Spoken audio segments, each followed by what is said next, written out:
ஸ்ரீ குருப்யோ நமஹ. தெய்வத்தின் குரல் நான்காம் பகுதி 67வது தலைப்பு. குலம், ஷாகை, சாத்திரன், ஷரணம் முதலியன. குலம் கோத்திரம் பார்க்கணும் என்ற ஒரு வாக்கியம் நம்மிடையே அடிபடுகிறது. இந்த கொள்கையையே அடித்து போட்டுவிட வேண்டுமென்பதுதான் நம்முடைய நவீன நாகரிகக்காரர்களின் அபிப்பிராயம். ஒரே ரிஷியின் வம்சத்தினுடைய பல கிளை பரம்பரைகளைச் சேர்ந்த எல்லோரும் ஒரு கோத்திரம். குலம் என்றால் இப்படி ஒரே கோத்திரமாக இருக்கிறவர்களில் கிட்டின உறவாக ஒன்று சேர்ந்திருக்கிறவர்கள். இந்த குலத்தில்தான் ஆதிகால ஸ்கூல் ஏற்பட்டதாக நான் சொன்னது. அப்போது குருகுலம் என்ற பெயரை விட ரிஷிகுலம் என்ற பெயரிலேயே அது அதிகம் பேசப்பட்டது.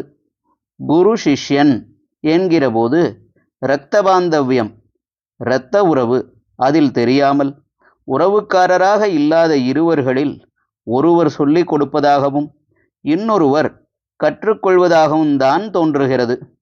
ஆரம்பகால ஸ்கூலோ இரத்த பாந்தவியம் உள்ளவர்களிடையே அமைந்த ஒன்றாக இருந்தது. ஆதியில் பிதாதான் குரு என்று சொன்னேன் அல்லவா? தங்கள் மூதாதையான ஒரு ரிஷி கண்டுபிடித்த அல்லது கண்டுகொண்ட ஒரு வித்யையை தங்களுக்குள் அவர்கள் பரப்பிக் கொண்டதால் அது ரிஷிகுலம் என்று பெயர் பெற்றது. அப்புறம் இப்படி அநேக ரிஷிகள் கண்டுகொண்ட வித்யைகளையும் மந்திரங்களையும் ரிஷிகுலங்கள் பல ஒன்றோடொன்று தொடர்பு கொண்டு பரஸ்பரம் பரிமாறிக்கொள்ளும் காலம் வந்தது. இப்படி கூட்டு சேர்ந்த அநேக குல கோத்திரர்கள் ஒரே விதமான ஆச்சரணைகளை மேற்கொண்டனர். அங்கங்கேயும் இப்படி வேறு வேறாக பலவேறு ரிஷிகளுடைய மந்திரங்களை ஒன்றாக திரட்டி ஒவ்வொரு பிரிவினர் அதை அத்தியனம் செய்வதாக ஏற்பட்டது. இப்படி கொஞ்சம் கொஞ்சம் வித்தியாசத்துடன் ஒரே வேதத்தில் ஏற்பட்ட பிரிவுகளைத்தான் ஷாகை, கிளை என்பது.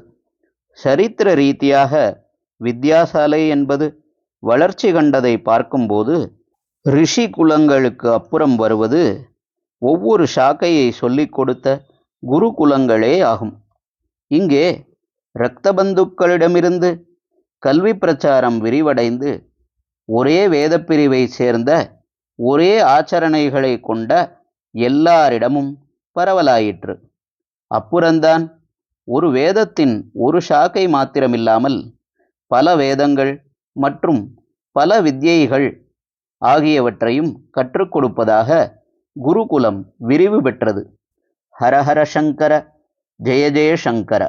தெய்வத்தின் குரல் மேலும் ஒலிக்கும்.